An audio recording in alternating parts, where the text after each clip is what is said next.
Hello and welcome to our second series of videos. This one is speaker series and therefore is not aimed specifically at teachers and is not specifically about debating.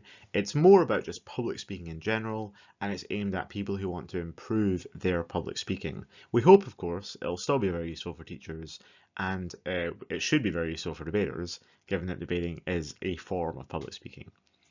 Today we're going to be discussing one of my favourite topics, the 4 bad speeches. So the basic idea behind the 4 bad speeches is that novice speakers, and kind of really everyone, but specifically novice speakers, tend to gravitate towards similar ideas for speeches. Now, obviously, if you're entering a public speaking competition and you're given the topic or given the prompt, you're probably a bit less likely to fall into these traps. But even then, I see that probably about half of speeches at high school level where you've been given a speech topic still fall into these traps. So actually probably more than half. So I think that it's really good to know what these traps or these cliches are. Now, to be clear, you can still give a speech that is one of these cliches and it can still be really good, because sometimes things that are a bit cliche are such because they are classic or they are timeless, and when done well, they can be done really well. Like The Fits and the Fool is a series of novels by Robin Hobb featuring like a bastard prince and a court jester. And obviously that's kind of a overdone fantasy cliche, but because it's done so well, it's still a great series of books. So this isn't to say you can't give these speeches, just to be aware of the cliches, and we'll give you some tips as we go about how to work around them. So speech number 1 is the survivor. And this is basically when you give a speech about something horrific that's happened to you. You know, battling depression, anxiety, assault, abuse, trauma, whatever. This is not an attempt to silence people talking about these things, but I think you have to be very aware of why you're giving this sort of speech. If you are giving it because there are lessons to be learned, either about how to overcome such things or about how society needs to deal with such things, then this might be a very useful and very good speech. And there's some great examples in the Me Too era of speeches that I think are great and worthwhile because of that reason. But if the speech is just you kind of wallowing a little bit, or getting some stuff off your chest, or maybe wanting people to be like, oh, you're so brave, like, can I pat you on the back? Then please don't give this speech. I've seen a lot of these done really badly, and it's really uncomfortable and it's not much fun. If something horrendous has happened to you and you overcame it, well done. It's tough. And your family should care, and your friends should care. And you should talk to your family and friends about it, and maybe your partner as well. You should definitely talk to a therapist if you need to. But the audience is not your therapist, and public speaking is not therapy. You are there to entertain the audience, or make the audience think, or challenge the audience, or make them feel or laugh. They are not there to help you get stuff off your chest. So if you're going to talk about something horrendous that happened to you in a speech, be aware of why you're doing it. There are good reasons to do that and bad reasons, and more often than not, people are doing it for bad reasons. Second type of speech is the humble brag.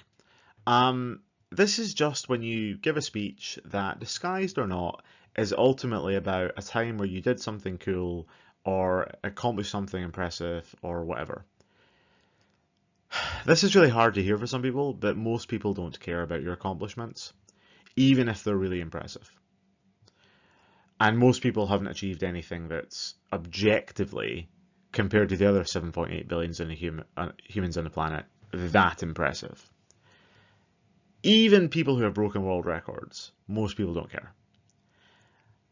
Getting into Oxford or getting a first from Harvard, most people don't care. And again, your family should care, your friends should care, your partner should care. They should care and they should congratulate you and support you and big you up and make you feel good about yourself. And you should feel good about yourself for your accomplishments. But an audience of people you don't know probably won't care that much. Therefore, the speech probably won't be that interesting. If it is a genuinely exceptional or very interesting accomplishment, and if you're able to give a speech in a way that isn't a humble brag, but is sort of a discussion of the accomplishment, or like some, again, maybe some lessons to be learned, or maybe there's some funny stories on how you got there along the way, there might be a good speech there. But these speeches are really hard to pull off. The third one is the crowd pleaser. And this is when you say something that everyone agrees with. And I think the mistake that everyone makes here is saying something, or the bad version of this speech, the cliche version, is when you say something that everyone agrees with as if you're proposing something radical. So you're speaking at like your assembly in school, and you're talking about how the environment's really important. And it's like most teenagers, especially like in the UK, are pretty pro-environment. Like most of them believe in climate change, think climate change matters, and think we should do things to combat climate change. Whether or not those kids are willing to give up meat and give up skiing and going in planes is another question. And banning all those things actually would be quite a radical proposal. But standing up and saying like we should care about the environment in front of a bunch of people who already care about the environment, not that interesting. Now, I will say to this, sometimes people, and that includes crowds, just love to hear other people say stuff they believe in. That's why conservatives read and watch conservative media, and progressives read and watch progressive media, because we like hearing things that confirm our biases, we like hearing people say things that we agree with. Therefore, sometimes crowd pleaser speeches really work, like when someone stands up at the SNP conference and explains why independence is the right path for Scotland. Probably everyone already agreed with them, but they like hearing it. And so, again, crowd pleaser speeches can work, but just be aware if that's what you're doing.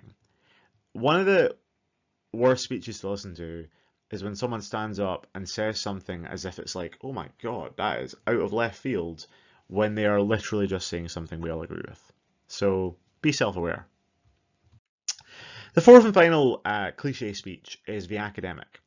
And this is when you talk about something that's really, really interesting to you, and maybe objectively very, very interesting, and you pile your speech with facts and figures and graphs, like a good academic would, but it's not an academic conference. It's not a Viva.